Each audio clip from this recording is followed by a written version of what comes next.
राधे राधे दोस्तों, स्वागत है आप सभी का मेरे चैनल पर। और आज मैं आप सभी के लेके आई हूँ भगवत गीता का पहला अध्याय।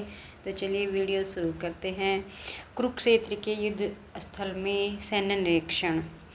धृतराष्ट्र ने कहा, हे संजय, धर्मभूमि कुरुक्षेत्र में युद्ध की इच्छा से एकत्रित हुए मेरे तथा पांडु के पुत्रों ने क्या किया। तात्पर्य: भगवत गीता वह एक बहुपठित आस्तिक विज्ञान है जो गीता महात्म्य में सार रूप में दिया हुआ है। इसमें यह उल्लेख है कि मनुष्य को चाहिए कि वह श्री कृष्ण के भक्त की सहायता से सर्वेक्षण करते हुए भगवत गीता का अध्ययन करे और स्वार्थ प्रेरित व्याख्याओं के बिना उसे समझने का प्रयास करे।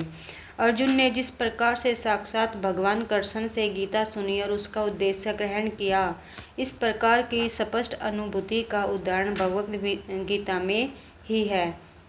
यदि उसी गुरु परंपरा से निजी स्वार्थ से प्रेरित हुए बिना किसी को भगवत गीता समझने का सौभाग्य प्राप्त हो तो वह समस्त वैदिक ज्ञान तथा विश्व के समस्त शास्त्रों के अध्ययनों को पीछे छोड़ देता है। पाठक को भगवत गीता में न केवल अन्य शास्त्रों की सारी बातें मिलेंगी, अपितु ऐसी बातें भी मिलेंगी जो अत्यंत कहीं उपलब्ध नहीं है। यदि गीता का विशिष्ट मापदंड है सवै भगवान श्री कृष्ण द्वारा साक्षात उच्चरित होने के कारण यह पुण्य आस्तिक विज्ञान है। महाभारत में वर्णित धृतराष्ट्र तथा संजय की वार्ताएं इस महान दृश्य के मूल सिद्धांत का कार्य करती हैं। माना जाता है कि इस दर्शन की प्रस्तुति कुरुक्षेत्र के युद्ध स्थल में हुई थी, जो वैदिक युग से पवित्र तीर्थस्थल रहा है।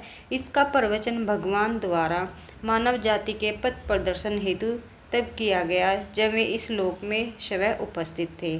धर्म क्षेत्र शब्द सार्थक है क्योंकि कुरुक्षेत्र के युद्ध स्थल में अर्जुन के पक्ष में श्री भगवान स्वयं उपस्थित थे। कौरवों का पिता धृतराष्ट्र अपने पुत्रों की विजय की संभावना के विषय में अत्यधिक संदिग्ध था। अतः इसी संदेह के कारण उसने अपने सचिव से पूछा, उन्होंने क्या किया। वह आश्वस्त था कि उसके पुत्र तथा उसके छोटे भाई पांडु के पुत्र कुरुक्षेत्र की युद्धभूमि में निर्णयात्मक संग्राम के लिए एकत्रित हुए हैं। फिर भी उसकी जिज्ञासा सार्थक है। वह नहीं चाहता था कि भाइयों में कोई समझौता हो, अतः वह युद्ध भूमि में अपने पुत्रों की नियति के विषय में आश्वस्त होना चाह रहा था। चूँकि यह युद्ध को कुरुक्षेत्र में लड़ा जाना था, जिसका उल्लेख वेदों में स्वर्ग के निवासियों के लिए भी तीर्थ स्थल के रूप में हुआ है, अतः धृतराष्ट्र अत्यंत भयभीत था कि इस पवित्र स्थल का युद्ध के परिणाम पर न जाने कैसा प्रभाव पड़े। उसे भली भांति ज्ञान था कि इसका प्रभाव अर्जुन तथा पांडु के अन्य पुत्रों पर अत्यंत अनुकूल पड़ेगा, क्योंकि स्वभाव से ही वे सभी पुण्यात्मा थे। संजय श्री व्यास का शिष्य था, अतः उनकी कृपा से संजय धृतराष्ट्र के कक्ष में बैठे बैठे कुरुक्षेत्र के युद्ध स्थल का दर्शन कर सकता था। इसलिए धृतराष्ट्र ने उसे युद्ध स्थल की स्थिति के विषय में पूछा। पांडव तथा धृतराष्ट्र के पुत्र दोनों ही एक वंश से संबंधित हैं, किंतु यहाँ पर धृतराष्ट्र के वाक्य से उसके मनोभाव प्रकट होते हैं। उसने जानबूझकर अपने पुत्रों को कुरु कहा और पांडु के पुत्रों को वश के उत्तराधिकारी से विलंब कर दिया। इस तरह पांडु के पुत्र अर्थात अपने भतीजों के साथ धृतराष्ट्र की विशिष्ट अमन स्थिति समझी जा सकती है। जिस प्रकार धान के खेत से अवांछित पौधों को उखाड़ दिया जाता है, उसी प्रकार इस कथा के आरंभ से ही ऐसी आशा की जाती है कि जहाँ धर्म के पिता श्री कृष्ण उपस्थित हों, वहाँ कुरुक्षेत्र रूपी खेत में दुर्योधन आदि धृतराष्ट्र के पुत्र रूपित अवांछित पौधों को समूल नष्ट करके युधिष्ठिर आदि नितांत धार्मिक पुरुषों की स्थापना की जाएगी। यहाँ धर्म क्षेत्र तथा कुरुक्षेत्र शब्दों की उनकी ऐतिहासिक तथा वेदात्मक महत्व के अतिरिक्त यह सार्थकता है। संजय ने कहा, हे राजन, पांडुपुत्रों द्वारा सेना की व्यूहरचना देखकर राजा दुर्योधन अपने गुरु के पास गया और उसने ये शब्द कहे। तात्पर्य: धृतराष्ट्र जन्म से अंधा था, दुर्भाग्यवश वह आध्यात्मिक दृष्टि से भी वंचित था। वह यह भी जानता था कि उसी के समान उसके पुत्र भी धर्म के मामले में अंधे हैं। उसे विश्वास था कि वे पांडव के साथ कभी भी समझौता नहीं कर पाएंगे, क्योंकि पांचों पांडव जन्म से ही पवित्र थे। फिर भी उसे तीर्थ स्थान के प्रभाव के विषय में संदेह था। इसलिए संजय युद्ध भूमि की स्थिति के विषय में उसके प्रश्न के मंतव्य को समझ गया, अतः वह निराश राजा को प्रोत्साहित करना चाह रहा था। उसने उसे विश्वास दिलाया कि उसके पुत्र पवित्र स्थान के प्रभाव में आकर किसी प्रकार का समझौता करने नहीं जा रहे हैं। उसने राजा को बताया कि उसका पुत्र दुर्योधन पांडव की सेना को देखकर तुरंत अपने सेनापति द्रोणाचार्य को वास्तविक स्थिति से अवगत कराने गया। यद्यपि दुर्योधन को राजा कहकर संबोधित किया गया है, तो भी स्थिति की गंभीरता के कारण उसे सेनापति के पास जाना पड़ा। अतएव दुर्योधन राजनीतिक बनने के सर्वथा उपयुक्त था, किंतु जब उसने पांडव की व्यवरचना देखी तो उसका यह कटुनीतिक व्यवहार उसके भय को छिपा न पाया। हे आचार्य, पांडुपुत्रों की विशाल सेना को देखें, जिसे आपके बुद्धिमान शिष्य द्रुपद के पुत्र ने इतने कौशल से व्यवस्थित किया है। परम राजनीतिक दुर्योधन महान ब्राह्मण सेनापति द्रोणाचार्य के दोषों को इंगित करना चाहता था। अर्जुन की पत्नी द्रौपदी के पिता राजा द्रुपद के साथ द्रोणाचार्य कुछ राजनीतिक झगड़ा था। इस झगड़े के फलस्वरूप द्रुपद ने एक महान यज्ञ संपन्न किया, जिससे उसे एक ऐसा पुत्र प्राप्त होने का वरदान मिला जो द्रोणाचार्य का वध कर सके। द्रोणाचार्य इसी भली भांति जानता था कि किंतु जब द्रुपद का पुत्र धृष्टद्युम्न युद्ध शिक्षा के लिए उसको सौंपा गया, तो उस द्रोणाचार्य को उसने अपने सारे सैनिक रहस्य प्रदान कर दिए। कोई झिझक नहीं हुई। उस धृष्टद्युम्न कुरुक्षेत्र की युद्ध में पांडवों का पक्ष ले रहा था और उसने द्रोणाचार्य से जो कला सीखी थी, उसी के आधार पर उसने यह व्यूह रचना की थी। दुर्योधन ने द्रोणाचार्य की इस दुर्लभता की ओर इंगित किया, जिससे वह युद्ध में सजग रहे और समझौता न कर सके। इसके द्वारा वह द्रोणाचार्य को यह भी बताना चाह रहा था कि कहीं वह अपने प्रिय शिष्य पांडव के प्रति युद्ध में उदारता न दिखा बैठे। विश्व रूप से अर्जुन उसका अत्यंत प्रिय व तेजस्वी शिष्य था। दुर्योधन ने यह भी चेतावनी दी कि युद्ध में इस प्रकार की उदारता से हार हो सकती है। इस सेना में भीम तथा अर्जुन के समान युद्ध करने वाले अनेक वीर धनुधर हैं, यथा महारथी युयुधान, विराट तथा द्रुपद। यद्यपि युद्ध कला में द्रोणाचार्य की महान शक्ति के समक्ष धृष्टद्युम्न महत्वपूर्ण बाधक नहीं था, किंतु ऐसे अनेक योद्धा थे जिनसे भय था। दुर्योधन इन्हें विजय पथ में अत्यंत बाधक बताता है, क्योंकि इसमें से प्रत्येक योद्धा भीम तथा अर्जुन के समान दुर्योधन था। उसे भीम तथा अर्जुन के बल का ज्ञान था, इसलिए वह अन्यों की तुलना इन दोनों से करता था। इसके साथ ही धृष्टकेतु, चेकितान, काशीराज, पुरुजीत, कुंती भोज तथा सैन्य जैसे महाशक्तिशाली योद्धा भी हैं। किंतु हे ब्राह्मण श्रेष्ठ, आपकी सूचना के लिए मैं अपनी सेना के उन नायकों के विषय में बताना चाहूँगा जो मेरी सेना को संचालित करने में विशेष रूप से निपुण हैं। मेरी सेना में स्वयं आभीषण, कर्ण, कर्णा, कृपाचार्य, अश्वत्थामा, विकर्ण व सोमदत्त का पुत्र भूरिश्रवा आदि हैं, जो युद्ध में सदैव विजयी रहे हैं। दुर्योधन उन अद्वितीय युद्धवीरों का उल्लेख करता है जो सदैव विजयी होते रहे हैं। विकर्ण दुर्योधन का भाई है, अश्वत्थामा दुर्योधन का द्रोणाचार्य का पुत्र है और सोमदत्ती या भूरिश्रवा बाहुलिकों के राजा का पुत्र है। कर्ण अर्जुन का आधा भाई है, क्योंकि वह कुंती के गर्भ से राजा पांडु के साथ विवाहित होने के पूर्ण अत्यंत उत्पन्न हुआ था। कृपाचार्य की जुड़वा बहन द्रोणाचार्य को ब्याही थी। ऐसे अन्य अनेक वीर भी हैं जो मेरे लिए अपना जीवन त्याग करने के लिए उद्यत हैं। वे विभिन्न प्रकार के हथियारों से सुसज्जित हैं और युद्ध विद्या में निपुण हैं। जहाँ तक अन्यों का यथा जयप्रद, कृतवर्मा तथा शल्य का संबंध है, वे सब दुर्योधन के लिए अपने प्राणों की आहुति देने के लिए तैयार रहते थे। दूसरे शब्दों में यह पूर्व निश्चित है कि वे अपापी दुर्योधन के दल में सम्मिलित होने के कारण कुरुक्षेत्र के युद्ध में मारे जाएंगे। निसंदेह अपने पुत्रों की संयुक्त शक्ति के कारण दुर्योधन अपनी विजय के प्रति आश्वस्त था। हमारी शक्ति अपरिमेय है और हम सब पितामह द्वारा भली भांति सुरक्षित हैं, जबकि पांडवों की शक्ति भीम द्वारा भली भांति सुरक्षित होकर भी सीमित है।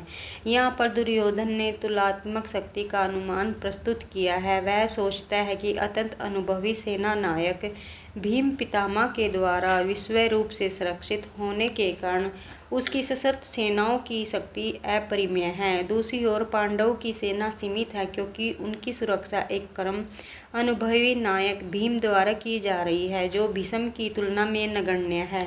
दुर्योधन सदैव भीम से ईर्ष्या करता था, क्योंकि वह जानता था कि यदि उसकी मृत्यु कभी हुई भी तो वह भीम के द्वारा ही होगी, किंतु साथ ही उसे दृढ़ विश्वास था कि भीष्म की उपस्थिति में उसकी विजय निश्चित है, क्योंकि भीष्म कहीं अधिक उत्कृष्ट सेनापति है। वह युद्ध में विजय होगा, यह उसका दृढ़ निश्चय था।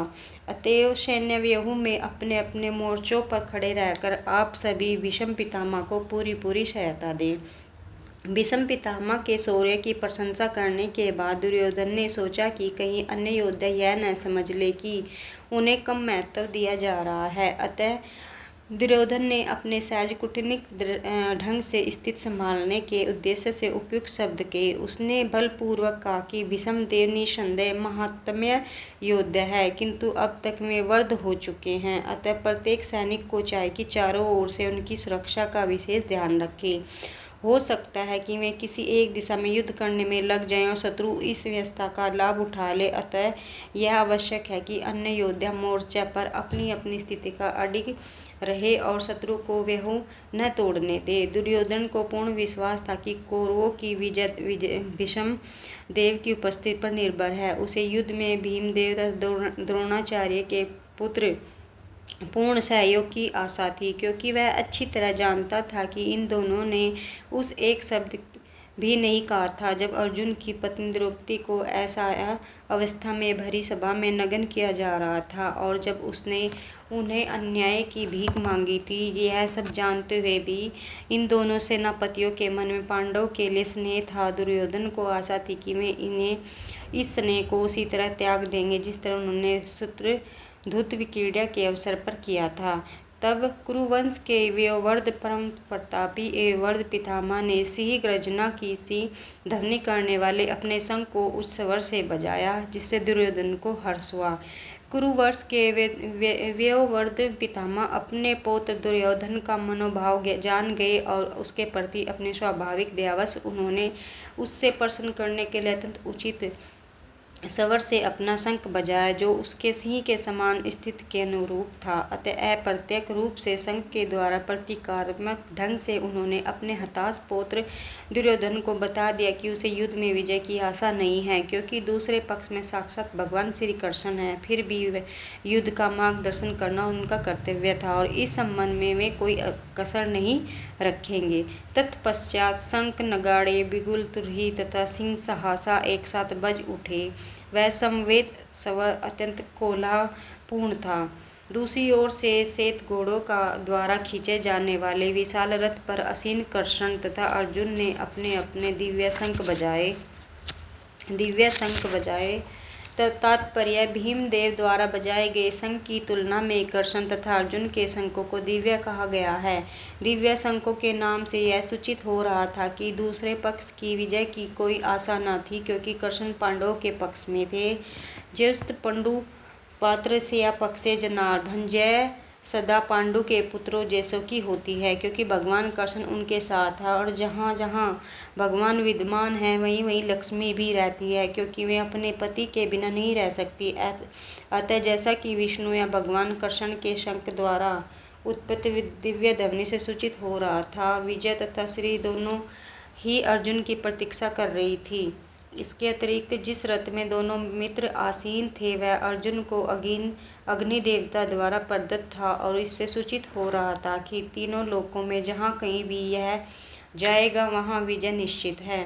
भगवान कृष्ण ने अपना पांचजन्य शंख बजाया, अर्जुन ने देवदत्त शंख तथा अभिभोजी अति मानवीय कार्य करने वाले भीम ने पौंड्रुक नामक भयंकर शंख बजाया। इस श्लोक में भगवान कृष्ण को हर्षिकेश कहा गया है, क्योंकि वे ही समस्त इंद्रियों के स्वामी हैं। सारे जीव उनके भिन्नांश हैं, अतः जीवों की इंद्रियां भी उनकी इंद्रियों के अंश हैं। चूंकि निर्विशेषवादी जीवों की इंद्रियों का कारण बताने में असमर्थ हैं, इसलिए वे जीवों को इंद्रिय रहित या निर्विशेष कहने के लिए उत्सुक रहते हैं। भगवान समस्त जीवों के हृदय में स्थिर होकर उनकी इंद्रियों का निर्देशन करते हैं, किंतु वे इस तरह निर्देशन करते हैं कि जीव उनकी शरण ग्रहण कर ले, और विश्व भक्ति की इंद्रियों का तो वे प्रत्यक्ष निर्विदेशन करते हैं। यहाँ कुरुक्षेत्र की युद्ध में भगवान कृष्ण अर्जुन की दिव्य इंद्रियों का निर्देशन करते हैं, इसलिए उनको हर्षिकेश कहा गया है। भगवान के विविध कार्यों के अनुसार उनके भिन्न भिन्न नाम हैं। उदाहरण, इनका एक नाम मधुसूदन है, क्योंकि उन्होंने मधु नाम के असुर को मारा था। वे गोवों और इंद्रियों को आनंद देने के कारण गोविंद कहलाते हैं। वसुदेव के पुत्र होने के कारण उनका नाम वासुदेव है। देवकी को माता के रूप में स्वीकार करने के कारण उनका नाम देवकी नंदन है। वृंदावन में यशोदा के साथ बाल लीलाएं करने के कारण वे यशोदा नंदन हैं। अपने मित्र अर्जुन का सारथी बनने के कारण पार्थ सारथी हैं। इसी कारण उनका एक नाम हर्षिकेश है, क्योंकि उन्होंने कुरुक्षेत्र के युद्ध स्थल में अर्जुन का निर्देशन किया।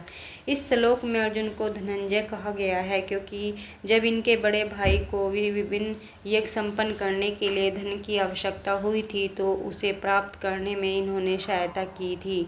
इसी प्रकार भीम वर्कोदर कहलाते हैं, क्योंकि जैसे वे अधिक खाते हैं, उसी प्रकार के अति मानवीय कार्य करने वाले हैं।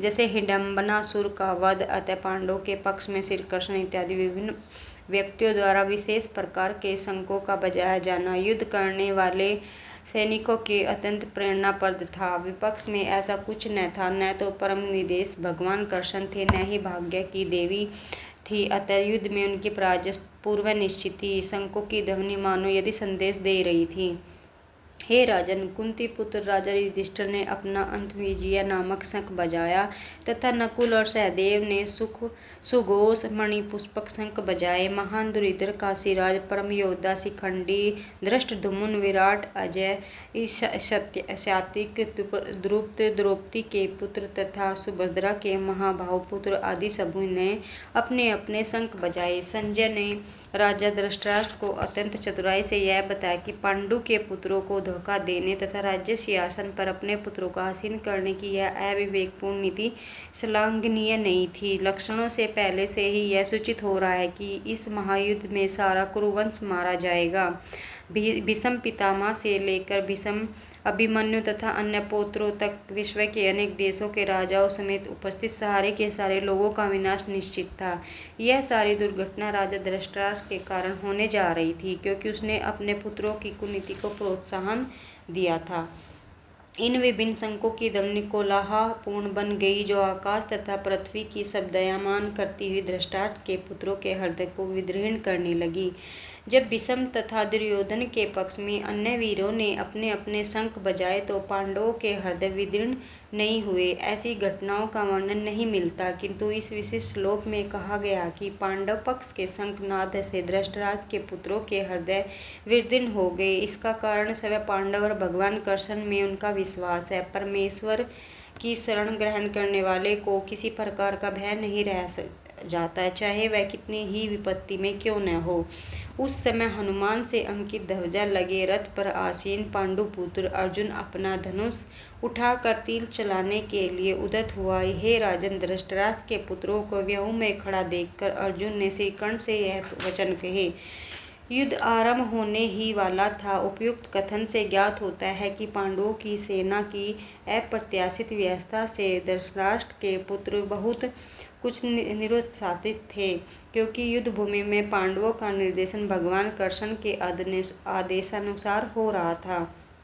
अर्जुन की ध्वजा पर हनुमान का चिन्ह भी विजय का सूचक है, क्योंकि हनुमान ने राम तथा रावण युद्ध में राम की सहायता की थी, जिससे राम विजयी हुए थे। इस समय अर्जुन की सहायता के लिए उनके रथ पर राम तथा हनुमान दोनों उपस्थित थे। भगवान कृष्ण साक्षात राम है, और जहाँ भी राम रहते हैं वहाँ उनका नित्य सेवक हनुमान होता है, तथा उनकी नित्य संगनी वैभव की देवी सीता उपस्थित रहती है। अतः अर्जुन के लिए किसी भी शत्रु से भय का कोई कारण नहीं था।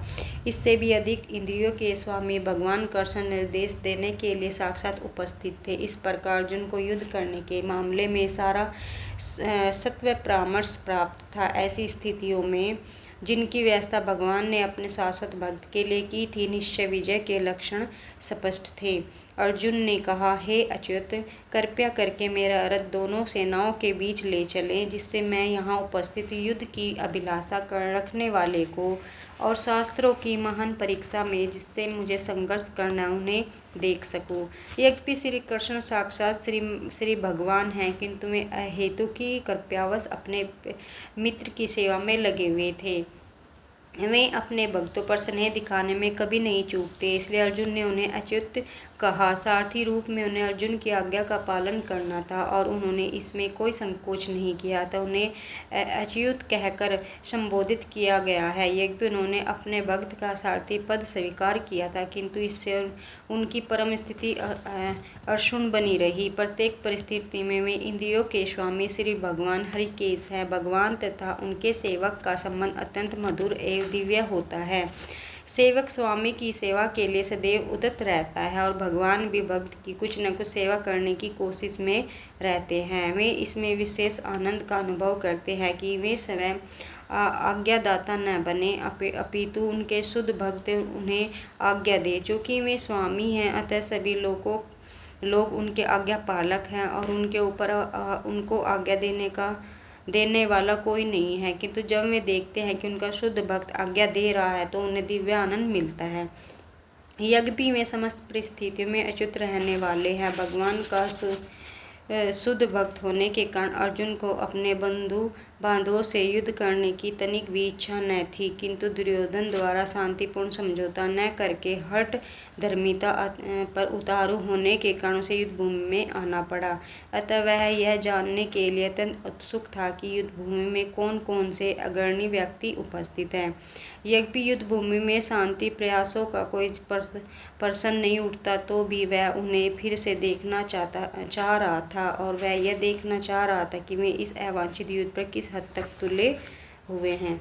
मुझे उन लोगों को देखने दीजिए जो यहाँ पर धृतराष्ट्र के दुर्बुद्धि पुत्र को प्रसन्न करने की इच्छा से लड़ने के लिए आए हुए हैं। तात्पर्य यह सर्वविदित था कि दुर्योधन अपने पिता धृतराष्ट्र की साठगांठ से पापपूर्ण योजना बनाकर पांडवों के राज्य को हड़पना चाहता था। अतः जिन समस्त लोगों ने दुर्योधन का पक्ष ग्रहण किया था, वे उसी के समान धर्म रहे होंगे। अर्जुन युद्ध प्रारंभ होने के पूर्व यह तो जान ही लेना चाहता था कि वह कौन से लोग आए हुए हैं, किंतु उनके समक्ष समझौते का प्रस्ताव रखने की उसकी कोई योजना नहीं थी। यह भी तथ्य था कि वह उनकी शक्ति का, जिसका उसे सामना करना था, अनुमान लगाने की दृष्टि से उन्हें देखना चाह रहा था। यद्यपि उसे अपनी विजय का विश्वास था, क्योंकि कृष्ण उसकी बगल में विराजमान थे। संजय ने कहा, हे भरतवंशी, अर्जुन द्वारा इस प्रकार संबोधित किए जाने पर भगवान कृष्ण ने दोनों दलों के बीच में उस उत्तम रथ को लाकर खड़ा कर दिया।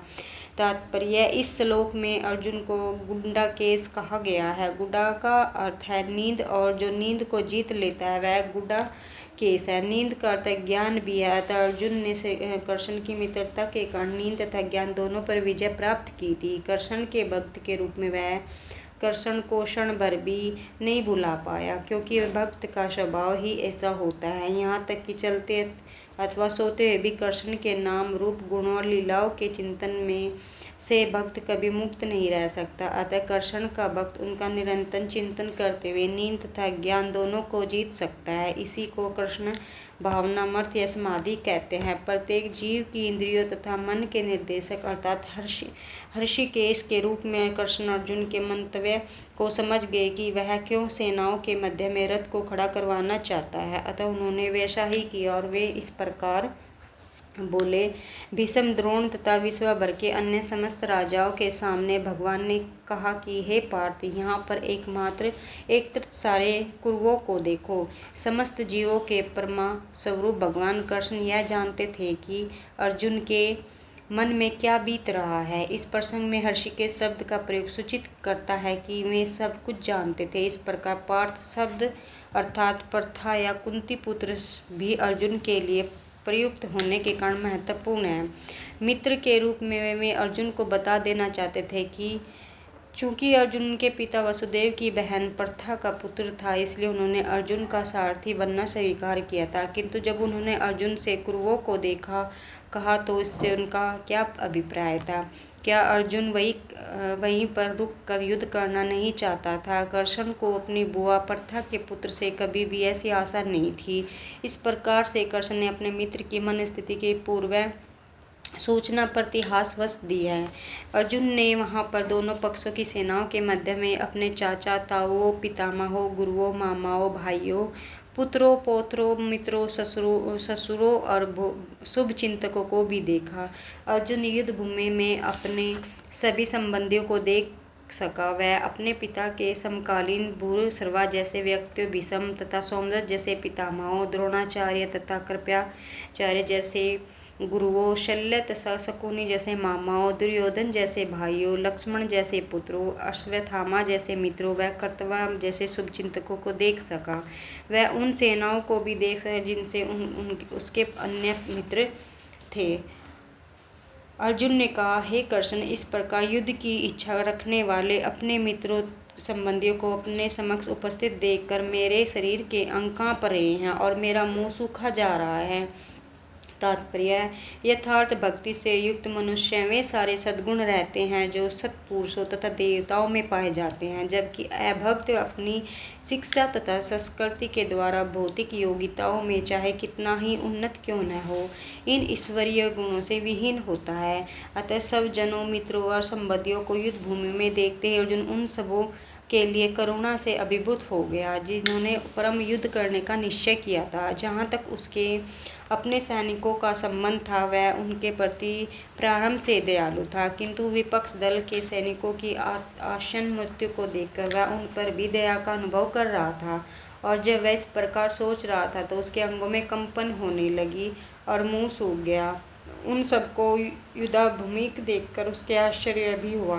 प्राय सारा कुटुंब, अर्जुन के सगे संबंधी सभी युद्ध करने आए थे। यद्यपि इसका उल्लेख नहीं है कि किंतु जो भी सहज अनुमान लगाया जा सकता है कि वे केवल उसके अंग कांप रहे थे और मुंह सूख रहा था, अपितु वह दयावश रुधिर भी कर रहा था। अर्जुन में ऐसे लक्षण किसी दुर्बलता के कारण नहीं आए, अपितु हृदय की कोमलता के कारण थे, जो भगवान के शुद्ध भक्त का लक्षण है। अतः कहा गया है, जो भगवान के प्रति अविचल भक्ति रखता है उसमें देवताओं के सद्गुण पाए जाते हैं, किंतु जो भगवत भक्त नहीं है उसके पास भौतिक योग्यता ही रहती हैं जिसका कोई मूल्य नहीं होता। इसका कारण यह है कि वह मानसिक धरातल पर मंडराता रहता है, जो ज्वलनमाल्या के द्वारा अवश्य ही आकर्षित होता है। मेरा सारा शरीर कांप रहा है, मेरे रोंगटे खड़े हो रहे हैं, मेरा गांडीव धनुष मेरे हाथ से सरक रहा है और मेरी त्वचा जल रही है। शरीर में दो प्रकार का कंपन होता है, रोंगटे भी दो प्रकार से खड़े होते हैं। ऐसा या तो आध्यात्मिक परामन के समय या भौतिक परिस्थिति में अत्यधिक भय उत्पन्न होने पर होता है। दिव्य शास्त्रकार में कोई भय नहीं होता। इस अवस्था में अर्जुन के जो लक्षण हैं वे भौतिक भय अर्थात जीवन को हानि के कारण हैं। अन्य लक्षणों से भी यह स्पष्ट है, वह इतना अधीर हो गया कि उसका विख्यात धनुष गांडीव उसके हाथ से सरक रहा था और उसकी त्वचा में जलन उत्पन्न हो रही थी। यह सब लक्षण देहात्मा बुद्धि से जन्य है। मैं यहाँ अब और अधिक खड़ा रहने में असमर्थ हूँ, मैं अपने को भूल रहा हूँ और मेरा सिर चकरा रहा है। हे कृष्ण, मुझे तो केवल अमंगल के कारण दिख रहे हैं। अपने अधैर्य के कारण अर्जुन युद्ध भूमि में खड़ा रहने में असमर्थ था और अपने मन की इस दुर्बलता के कारण उसे आत्मविस्मृति हो रही थी। भौतिक वस्तुओं के प्रति अत्यधिक आसक्ति के कारण मनुष्य ऐसी मोहमयी स्थिति में पड़ जाता है। अन्य ऐसा भय तथा मानसिक असंतुलन उन व्यक्तियों में उत्पन्न होता है जो भौतिक परिस्थितियों से ग्रस्त होते हैं। अर्जुन को युद्ध भूमि में केवल दुखदायी पराजय की प्रतीति हो रही थी। वह शत्रु पर विजय पाकर भी सुखी नहीं होगा। निमांतित विपत्ता शब्द महत्वपूर्ण है। जब मनुष्य को अपनी आशाओं में केवल निराशा दिखती है तो वह सोचता है, मैं यहाँ क्यों हूँ। प्रत्येक प्राणी अपनी में तथा अपने स्वार्थ में रुचि रखता है, किसी भी परमात्मा में रुचि नहीं होती।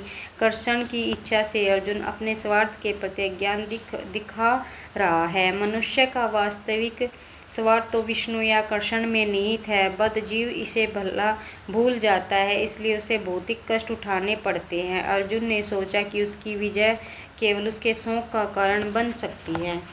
हे कृष्ण, इस युद्ध में अपने ही विषमजनों का वध करने से न तो मुझे कोई अच्छाई दिखती है और न ही मैं उसमें किसी प्रकार की विजय, राज्य या सुख की इच्छा रखता हूँ। तात्पर्य यह जाने बिना कि मनुष्य का स्वार्थ विष्णु में है, सारे बद्ध जीव शारीरिक संबंधों के प्रति यह सोचकर आकर्षित होते हैं कि वे परिस्थितियों में प्रसन्न रहेंगे। ऐसी देहात्म बुद्धि के कारण वे भौतिक सुख के कारणों को भी भूल जाते हैं।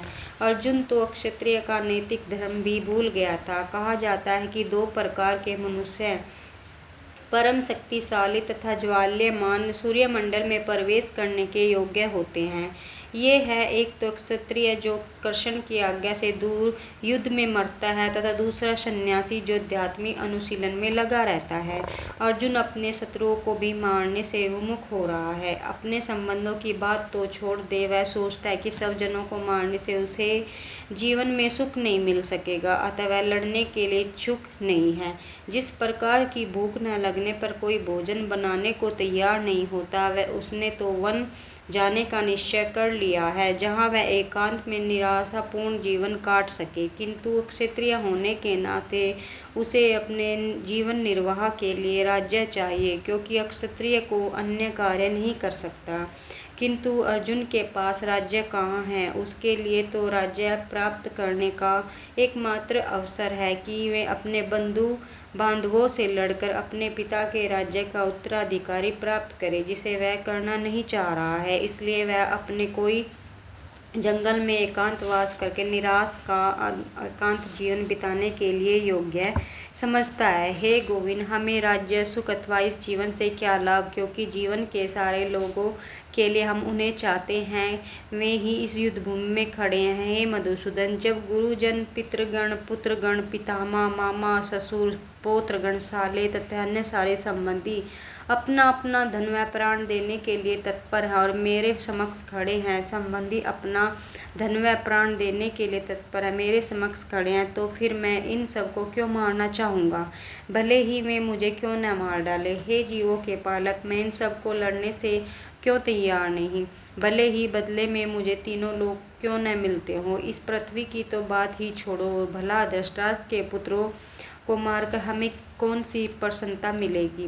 तात्पर्य, अर्जुन ने भगवान कृष्ण को गोविंद कहकर संबोधित किया, क्योंकि वे गौओं तथा इंद्रियों की समस्त प्रसन्नता के विषय हैं। इस विशिष्ट शब्द का प्रयोग करके अर्जुन संकेत करता है कि कृष्ण यह समझे कि अर्जुन की इंद्रियां कैसे तृप्त होंगी, किंतु गोविंद हमारी इंद्रियों को तुष्ट करने के लिए नहीं है। हाँ, यदि हम गोविंद की इंद्रियों को तुष्ट करने का प्रयास करते हैं तो हमारी इंद्रियां सब तुष्ट होती हैं। भौतिक दृष्टि में प्रत्येक व्यक्ति अपनी इंद्रियों को तुष्ट करना चाहता है और चाहता है कि ईश्वर उसके आज्ञा पालक की तरह काम करे, किंतु ईश्वर उनकी तृप्ति वही तक करते हैं जितने के वे पात्र होते हैं, उस हद तक नहीं जितना वे चाहते हैं। किंतु जब कोई इसके विपरीत मार्ग ग्रहण करता है, अर्थात जब वह अपनी इंद्रियों की तृप्ति की चिंता न करके गोविंद की इंद्रियों की तृप्ति करने का प्रयास करता है, तो गोविंद की कृपा से जीव की सारी इच्छाएं पूर्ण हो जाती हैं।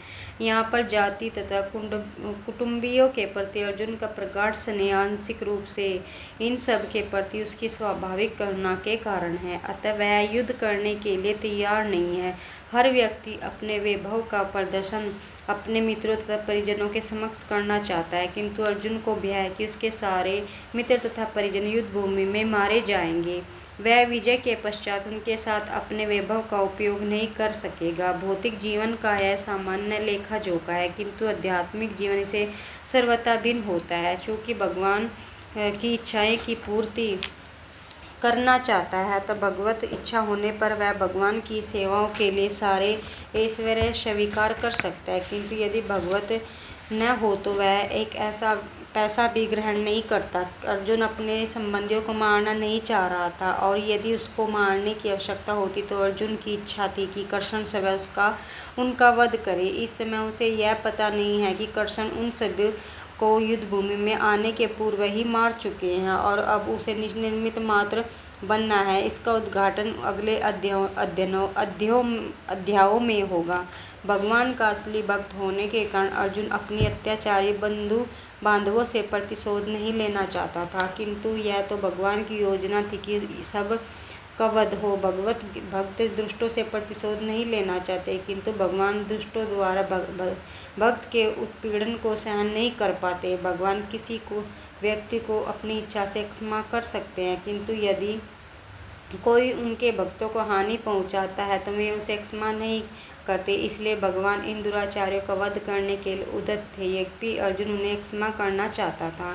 यदि हम ऐसी आतिथियों का वध करते हैं तो हम पर पाप चढ़ेगा, अतः यह उचित नहीं होगा कि हम धृतराष्ट्र के पुत्र और उसके मित्रों का वध करें। हे लक्ष्मीपति कृष्ण, इससे हमें क्या लाभ होगा और अपने ही कुटुंबियों को मारकर हम किस प्रकार सुखी हो सकते हैं। तात्पर्य, वैदिक आदेशानुसार 6 प्रकार की आतिथियाँ 6 प्रकार की होती हैं। विष देने वाले, घर में अग्नि लगाने वाले, घातक हथियार से आक्रमण करने वाले, धन लूटने वाले, दूसरों की भूमि हड़पने वाला तथा पराई स्त्री का अपहरण करने वाला।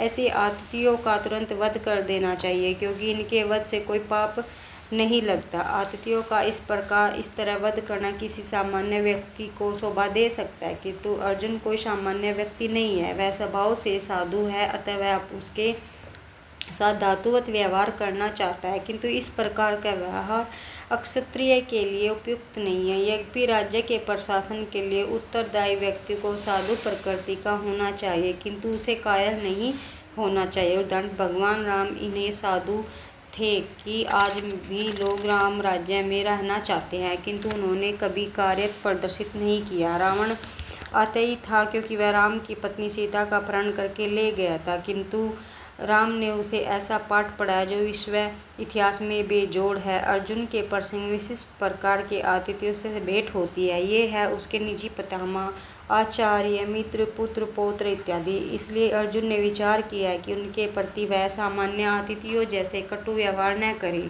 इसके अतिरिक्त साधु पुरुषों को तो क्षमा करने की सलाह दी जाती है। साधु पुरुषों के लिए ऐसे आदेश किसी राजनीतिक आपातकाल से अधिक महत्व रखते हैं। इसलिए अर्जुन ने विचार किया कि राजनीतिक कारणों से स्वजनों का वध करने की अपेक्षा धर्म तथा सदाचार की दृष्टि से उन्हें क्षमा कर देना श्रेयकर होगा। अतः क्षणिक शारीरिक सुख के लिए इस तरह वध करना लाभप्रद नहीं होगा। अत्यंत जब सारा राज्य तथा उससे प्राप्त सुख स्थायी नहीं है, तो फिर अपने स्वजनों को मार कर वह अपने ही जीवन तथा शाश्वत मुक्ति को संकट में क्यों डालें।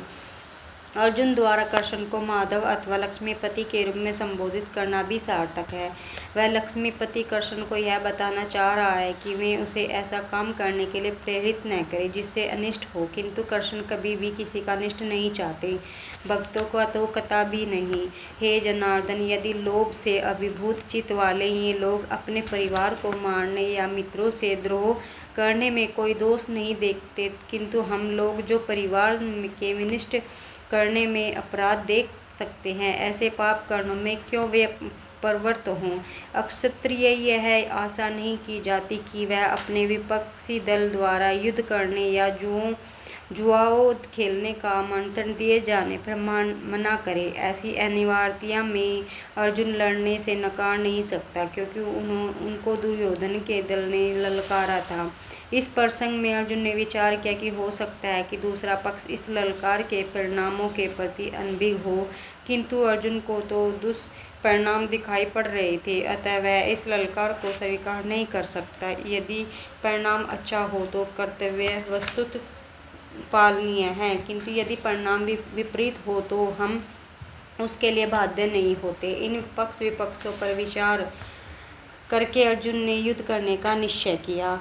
कुल का नाश होने पर सनातन कुल परंपरा नष्ट हो जाती है। इस तरह शेष कुल भी अधर्म में प्रवृत्त हो जाता है। वर्णाश्रम व्यवस्था में धार्मिक परंपराओं के अनेक नियम हैं, जिनकी सहायता से परिवार के सदस्य ठीक से उन्नति करके आध्यात्मिक मूल्यों की उपलब्धि कर सकते हैं। परिवार में जन्म से लेकर मृत्यु तक सारे संस्कारों के लिए वयोवृद्ध लोग उत्तरदायी होते हैं, किंतु इन वयोवृद्धों की मृत्यु के पर संस्कार संबंधित पारिवारिक परंपराएं रुक जाती हैं और परिवार के जो तरुण सदस्य बचे रहते हैं वे अर्धमन्य वासनाओं में प्रवृत्त होने से मूल लाभ से वंचित रह सकते हैं। अतः किसी भी कारणवश परिवार के वयोवृद्धों का वध नहीं करना चाहिए। हे कृष्ण, जब कुल में अधर्म प्रमुख होता है तो कुल की स्त्रियां दूषित हो जाती है और स्त्रीत्व के पतन से ही वंशी अवांछित संतानें उत्पन्न होती हैं। जीवन में शांति, सुख तथा आध्यात्मिक उन्नति का मुख्य सिद्धांत मानव समाप्त में अच्छी सनातन संतान का होना है। वर्णाश्रम धर्म के नियम इस प्रकार बनाए गए हैं कि राज्य तथा जाति की आध्यात्मिक उन्नति के लिए समाज में अच्छी संतान उत्पन्न हो। ऐसी संतान समाज में स्त्री के अस्तित्व और उसकी निष्ठा पर निर्भर करती है। जिस प्रकार बालक सरलता से कुर्मागामी बन सकते हैं, उसी प्रकार स्त्रियां भी पतनोमुखी होती हैं। अतः बालकों तथा स्त्रियों दोनों को ही समाज के वयोवृद्धों का संरक्षण आवश्यक है। स्त्रियां विभिन्न धार्मिक प्रथाओं में संलग्न रहने पर व्यभिचारिणी नहीं होंगी। चाणक्य पंडित के सामान्यतः स्त्रियां अधिक बुद्धिमान नहीं होती, अतः वे विश्वसनीय नहीं है, इसलिए उन्हें विविध कुल परंपराओं में व्यस्त रहना चाहिए और इस तरह उनके सात्विक अनुरतिक से ऐसी संतान जन्मेगी जो वर्णाश्रम धर्म में भाग लेने के योग्य होंगी। ऐसी वर्णाश्रम धर्म के विनाश से स्वाभाविक है कि स्त्रियां स्वतंत्रता पूर्वक पुरुषों से मिल सकेंगी और व्यभिचार को पर्याय मिलेगा, जिससे अवांछित संतानें उत्पन्न होंगी। निठल्ले लोग भी समाज में व्यभिचार को प्रेरित करते हैं, अतः इस तरह अवांछित बच्चों की बाढ़ आ जाती है, जिससे मानव जाति पर युद्ध और महामारी का संकट छा जाता है। अवांछित संतानों की वृद्धि से निश्चित परिवार के लिए तथा पारिवारिक परंपरा को विनष्ट करने वालों के नाकार्य जीवन उत्पन्न होता है। ऐसे पतित कुलों के पुरखे गिर जाते हैं, क्योंकि उन्हें जल तथा पिंड दोनों दान देने की क्रिया समाप्त हो जाती है। सकाम कर्म के विधिविधानों के अनुसार कुल के पितरों को समय समय पर जल तथा पिंड दान दिया जाना चाहिए। यह दान विष्णु पूजा द्वारा किया गया है, क्योंकि विष्णु को अर्पित भोजन के उद्दिष्ट भाग के खाने से सारे पाप कर्मों से उद्धार हो जाता है। कभी कभी पितृगण विभिन्न प्रकार के पाप कर्मों से ग्रसित हो सकते हैं और कभी कभी उनसे कुल को स्थूल शरीर प्राप्त न हो सकने के कारण उन्हें प्रेतों के रूप में सूक्ष्म शरीर धारण करने के लिए बाध्य होना पड़ता है। तो उनका जब वंशजों अन्य प्रकार के रूप में जीवन को बचाव प्रसाद अर्पित किया जाता है। इस तरह की सहायता पहुंचाना कुल परंपरा है और जो लोग भक्ति का जीवन व्यापन नहीं करते उन्हें ये अनुष्ठान करने होते हैं। केवल भक्ति से मनुष्य सैकड़ों क्या हजारों पितरों को ऐसे संकटों से उबार सकता है। जो पुरुष अन्य समस्त कर्तव्यों का त्याग कर मुक्ति के दाता मुकुंद के चरण कमलों की शरण ग्रहण करता है और इस पथ पर गंभीरता पूर्वक चलता है, देवताओं, मुनियों, सामान्य जीवों, सब जनों, मनुष्यों तथा पितरों के प्रति अपने कर्तव्य ऋण से मुक्त हो जाता है। श्री भगवान की सेवा करने से दायित्व अपने आप को पूरे हो जाते हैं। जो लोग कुल परंपरा को नष्ट विनष्ट करते हैं, इस तरह अवांछित संतानों को जन्म देते हैं, उनके दुष्कर्मों से समस्त प्रकार की सामुदायिक योजनाएं तथा पारिवारिक कल्याण कार्य विनष्ट हो जाता है। सनातन धर्म या वर्णाश्रम धर्म द्वारा निर्धारित मानव समाज के चारों वर्णों के लिए सामुदायिक योजना तथा पारिवारिक कल्याण कार्य इसलिए योजित है कि मनुष्य चरम मोक्ष प्राप्त कर सके। अतः समाज के अनुत्तरदायी नायकों द्वारा सनातन धर्म परंपरा के विखंडन से उस समाज में अव्यवस्था फैलती है। फलस्वरूप जो लोग जीवन के उद्देश्य विष्णु को भूल जाते हैं, ऐसे नायक अंधे कहलाते हैं और जो लोग इनका अनुगमन करते हैं वे निश्चय ही कुव्यवस्था की ओर अग्रसर हो जाते हैं। हे प्रजापालक कृष्ण, मैंने गुरु परंपरा से सुना है कि जो लोग कुल धर्म का विनाश करते हैं वे सदैव नरक में वास करते हैं। अर्जुन अपने तर्कों को अपने निजी अनुभव पर न आधारित करके आचार्यों से जो सुन रखा है उस पर आधारित करता है। वास्तविक ज्ञान प्राप्त करने की यही विधि है। जिस व्यक्ति ने पहले से ज्ञान प्राप्त कर रखा है उस व्यक्ति की सहायता के बिना कोई भी वास्तविक ज्ञान तक नहीं पहुंच सकता। वर्ण आश्रम धर्म की एक पद्धति के अनुसार मृत्यु के पूर्व मनुष्य को पाप कर्मों के लिए प्रायश्चित करना होता है। जो पापात्मा है उसे इस विधि का अवश्य उपयोग करना चाहिए। ऐसा किया बिना मनुष्य निश्चित रूप से नरक भेजा जाएगा, जहां उसे अपने पाप कर्मों के लिए कष्टमय जीवन बिताना होगा। ओहो, कितनी आश्चर्य की बात है कि हम सब जघन्य पाप कर्म करने के लिए उद्यत हो रहे हैं। राज्य सुख भोगने की इच्छा से प्रेरित होकर हम अपने ही संबंधियों को मारने पर तुले हैं। तात्पर्य, स्वार्थ के वशीभूत होकर मनुष्य अपने सगे भाई, बाप या माँ के वध जैसे पाप कर्म प्रवृत्त हो सकता है। विश्व के इतिहास में ऐसे अनेक उदाहरण मिलते हैं, किंतु भगवान का साधु भक्त होने के कारण अर्जुन सदाचार के प्रति जागरूक है, अतः वह ऐसे कार्यों से बचने का प्रयत्न करता है। यही शस्त्रधारी धृतराष्ट्र के पुत्र मुझ निहत्थे तथा रणभूमि प्रतिरोध न करने वाले को मारे तो यह मेरे लिए श्रेयस्कर होगा। क्षत्रियों के युद्ध नियमों के अनुसार ऐसी प्रथा है कि निहत्थे तथा विमुख शत्रु पर आक्रमण न किया जाए, किंतु अर्जुन ने निश्चय किया कि शत्रु भले ही इस विषम अवस्था में उस पर आक्रमण कर दे, किंतु वह युद्ध नहीं करेगा। उसने इस पर विचार नहीं किया कि दूसरा दल युद्ध के लिए कितना उद्यत है। इन सब लक्षणों का कारण उसकी दया दृढ़ता है, जो भगवान के महान भक्त होने के कारण उत्पन्न हुई है। संजय ने कहा, युद्ध भूमि में इस प्रकार कहकर अर्जुन ने अपना धनुष तथा बाण एक ओर रख दिया और शोक संतप्त चित्त से रथ के आसन पर बैठ गया। अपने शत्रु की स्थिति का अवलोकन करते हुए समय अर्जुन रथ पर खड़ा हो गया था, किंतु वह शोक से इतना संतप्त हो गया कि अपना धनुष बाण एक ओर रखकर रथ के आसन पर पुनः बैठ गया। ऐसा दयालु तथा कोमल हृदय व्यक्ति जो भगवान की सेवा में रत हो, आत्मज्ञान प्राप्त करने के योग्य है। इस प्रकार भगवत गीता के प्रथम अध्याय कुरुक्षेत्र के युद्ध स्थल में सैन्य निरीक्षण का भक्ति वेदांत तात्पर्य पूर्ण हुआ। आपको मेरी वीडियो कैसी लगी कमेंट्स में ज़रूर बताएं। लाइक कमेंट्स करें और वीडियो को शेयर करना ना भूलें। आप सभी को राधे राधे, जय श्री कृष्ण।